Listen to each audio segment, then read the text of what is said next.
Hey guys, Sarah coming at you tonight. Well, Athena's with me. Say hi, Athena. That's our new Athena. Let me see if I can prop you up here. Okay, I want to do a quick video. My quick videos are never quick, but I'm going to try it this time.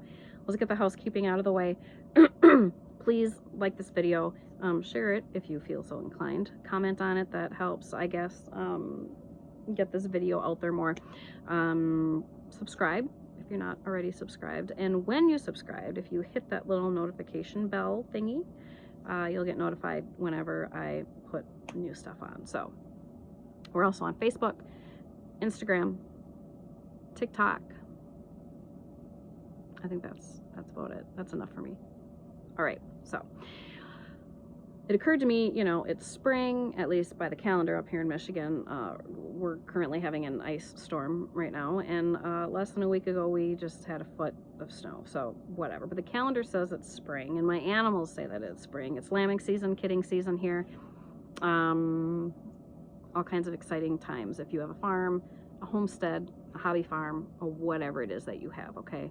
Spring is always exciting. It's one of my favorite times of the year, just because it's new, it's life, it's growth, it's wonderful.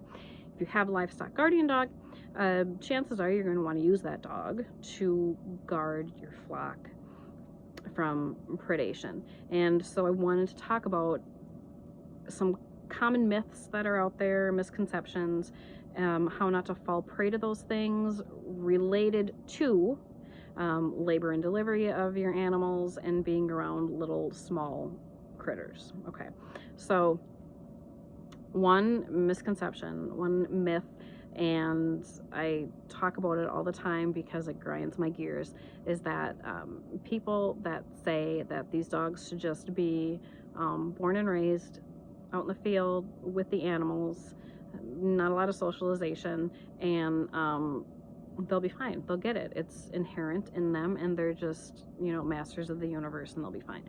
I agree, they're kind of like little masters of the universe, and they're very smart dogs, but they're not that intelligent. And I'm going to tell you why. Okay, so the best analogy that I can kind of come up with for this is, so like for me personally, I have tons of people in my family in medicine. Okay, I'm a nurse by trade, but I had to go to college to earn that degree, right? I didn't just, you know, graduate high school and then them say, you have a lot of people in medicine in your family? Fantastic, here you go, you're a nurse. Just go on to the hospital. Just get out there and start saving lives. You know, I mean, come on, that's ridiculous. It's the same way with these dogs. Yes, they've been doing this for thousands of years. Anatolian Shepherd dogs, that's what I breed. It's, you know, 3,000 years plus in the making, they say, for these dogs. So yes, they're very good at what they do, but it still takes honing in, it still takes observation and training, right? Just because medicine comes easy to some people, or maybe law enforcement, or whatever you can think of, it doesn't mean that then they're just born with the instantaneous knowledge and capability to do that. That's just false, and that's the same way with these dogs. Okay, our youngest two right now, we have a pair that they're like 8 months old, 10 months, I don't know. They're puppies, but they're big. Okay, they're very large. And we have, you know, kids on the ground right now. I think our biggest right now is like 12 pounds. I mean, they're babies yet.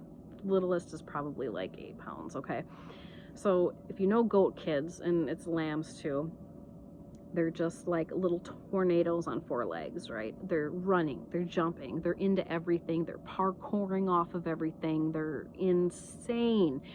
So if you take a puppy, or not even a puppy, it can be an adult dog that's just not used to this madness, and you put that all together, it's going to be a recipe for a deadly disaster, right? I'm not saying that the dog is aggressive. For instance, my pups, they're not aggressive. They don't have a mean bone in their body, unless you're like walking around like a wolf or something and trying to hurt their stuff. Then, you know, they're going to get a little upset with you, but they don't have, they're not mean. what they want to do is play, and they want to play in the way that they know to play, and that's by being big and intense and using those meaty paws, meat hooks, to slap stuff and bat it, put their mouths on it, because that's what they do with each other. That's what they would do in a pack. That's just normal behavior. So when these goat kids start making noises and buying and squeaking around and jumping off the walls, the puppy's gonna be like, dude, game on, this is freaking amazing and I want to join in. Because they don't know that, okay, I can't do that, you're young and I need to be gentle with you. They don't understand that at all. So that's when it's our job to teach them and to supervise them, to teach them that we have to have self-control. There are things that are and are not appropriate. That's our job. That's the shepherd's job, right? So it's the same exact way if you're talking about the actual kidding, lambing, foaling, calving, farrowing, whatever, labor and delivery of whatever animal you have. So some moms, when they're delivering, are very silent. They're very quiet. You would never know. Other moms are screaming and bellowing and hollering. They're all different, just like with humans. And no matter who or what you are, it ends up being a bloody mess after. That's nature. It's just the way it is, and that's just the way it is. So those are the times you really want coverage and protection, because predators are attracted to those sounds and those smells and all of that going on. They know that that's easy picking. But for your dog, and it can be, like I said, an adult dog that's never seen it, or you can be dealing with a puppy, that's an intense thing to witness. It can be scary to them. It can be really confusing. Why is this animal screaming and bellowing? They're guttural sounds that they hear. There's a lot of fluids, and I mean, it's a mess. It's a mess. And these dogs are just like, probably you're going to either see some fear involved, like, whoa, that's or they're going to be like, I need to get in there, I want to smell it, I want to lick it, I want to find out what it is. And you can end up then with dogs that are then too interested. I've even seen people allow their adult dogs to be like all up in that female doe or whatever's business, and like licking or like pulling on the babies as they're trying to be delivered. To me, that is unacceptable and inappropriate. A dog should respect her space. Give her that space, keep everybody else off, and be watching for predation. But there's like a level of propriety, and being all up in the grill is not an appropriate space. So it's important for you to be there to witness, to help teach what's appropriate, what's not appropriate, reinforce so that they know that it's a safe thing that's happening, it's a natural thing that's happening, it's okay. So really soothing tones of voice, but just making sure that you're there. Ours are always tethered, because at that point there's enough going on. I don't need to have to be saying leave it or no or any type of correction. I don't need all that going on top of a mom trying to bring new life into the world. Like, the space does not need any more drama, if you will. So or on the other side, maybe of like a stall paneling, depending like how your setup is. Everything that we have that delivers comes into individual stalls, so our dogs can, the stall doors are low enough and our dogs are massive, so they can just put their little feet up and look, and as long as they're being appropriate and not like trying to climb over or bark or anything crazy like that, that's absolutely a safe space. Or if you have maybe some people have like cattle paneling to separate stalls, then they can really see and engage, which is really appropriate too. But that's kind of how we approach delivering. And then when they're kids too, so our dogs will again be tethered, because I don't mess around. Babies are fragile and they break really easy, so I don't want my dogs chasing. I don't want them having a chance to jump on something or something getting injured. So everything is a very controlled environment, extremely supervised, and we, just kind of go from there. But it definitely takes a lot of time and repetition, and this is no different than every other step of the way of training that you'll ever do with your dog. It's just sometimes baby steps, and sometimes it can be 2 steps forward and they're doing amazing and you're like, man, I'm like should be trainer of the year because that was really easy. And then all of a sudden the next day you'll go out and you'll be like, did you just lose your dang mind? Because everything we just did you totally just forgot. So it's all normal and it's all okay, but it's just patience, repetition, patience, repetition. And they may not get it on your first lambing or kidding or spring season. They may not get it right away. You know, by the end of that season, there's a good chance they're still not going to be perfectly safe, because if it's a puppy, they're not going to be safe for a couple of years anyway. If it's an adult dog and you're just kind of going into this, it may not take as long, but it still is going to take time. And you just don't want to shortcut anything. Don't want to take any chances, because if something happens and something awful happens, you have to then work to kind of overcome that, which is still completely, totally doable. Just because, you know, you'll see where people will say, I have an LGD and it killed one of my goats, or it killed one of my sheep, or, you know, whatever. There are times where you can have a dog that just chemically isn't wired right. It happens, just like with people. But 90% of the time, I will say that it's probably user error. It's probably us as the human. We did something to biff that one up, and we need to look at our own approach and our own training style and modify it somewhere. But all is not lost. The dog isn't wasted. It doesn't make it a bad dog. It was just a bad situation that happened. So, you know, if something does get a little crazy, don't beat yourself up over it. You can overcome it, and, you know, whatever. But I digress. So coming into spring, coming into baby season, lots of exposure. Allow your dog to see, hear, smell, be around as much as you possibly can have for them.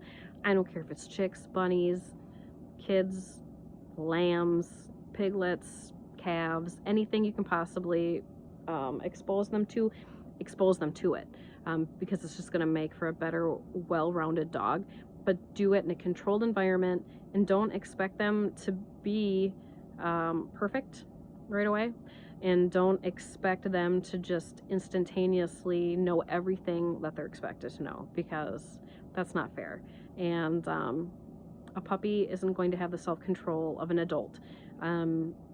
We don't expect any other animal to be able to do that. We don't expect any human to be able to do that. These dogs are not magical beings that just emerge perfect. That's just not how it works. So patience, repetition, consistency, and you'll end up with an amazing dog. It's well worth the time that it takes. And remember too, I mean, Anatolians, for instance, they're very large dogs, and usually the larger the dog, the shorter the lifespan. These dogs have a very long lifespan. So when you're looking at, okay, well, that's 2 years. What if they only live to be 5? No, you're looking at 12, 15 years with these dogs. So it's worth the time put into it, because at the end of the day, you're going to have an amazing animal that will lay down their life for you and anything that they know is important to you. I've seen it time and time again. These dogs have proven themselves over and over to us on so many occasions. I can't even tell you. Extremely intelligent, amazing animals. I mean, look at this one here. I mean, look at that. Amazing. And what did she do today? She worked hard today. She was outside for probably, I don't know, not very long today. I don't know what's up with her. That's another topic for another day that we'll get into, but wonderful dog. But we're doing some transitioning with her, but she's kind of newish to us. So, but yeah, so that's kind of my outlook, how we approach baby season and labor and delivery and all that fun stuff. Yeah, if you have any questions or things that have worked for you, or things maybe that haven't worked for you in the past, drop them down below, comment. I'm always loving talking with other people that have had situations or also have livestock guardian dogs. There's nothing wrong with having different ways of doing things, right? That's how we learn from each other. There's nothing wrong with saying, I don't do it your way, I do it this way. What do you think? And to be able to have respectful conversations. That's how we learn things. My way is not the perfect way. I am not the perfect dog master. There's no such thing. I just do what I do because it's worked for me and my situation and my dogs. And if you can take something from that, that's amazing. So, questions, drop them down below. Yeah, I'm hoping to get back in the swing of things, putting more videos on. It's been kind of a rough month here. We had some sickness funk go through the house. If you have been with us on this journey for a while, you know that my husband has stage 4 cancer that is not curable. It is just being managed at this point. He's on palliative care. So when sickness comes through the house here, it's a big deal. And so we were down for the count here for a while. So, and we're still on the mend. We're still getting there. But I'm hoping to get back in the swing of things. I'm hoping winter will break and spring will be here for real soon. And we can get back doing this regularly. So again, and if you have any ideas or questions of more content that you would like to see come out, let me know that too. Otherwise, I'll be back soon, hopefully, and we can chat and talk some more. Thanks, guys. We'll talk to you soon.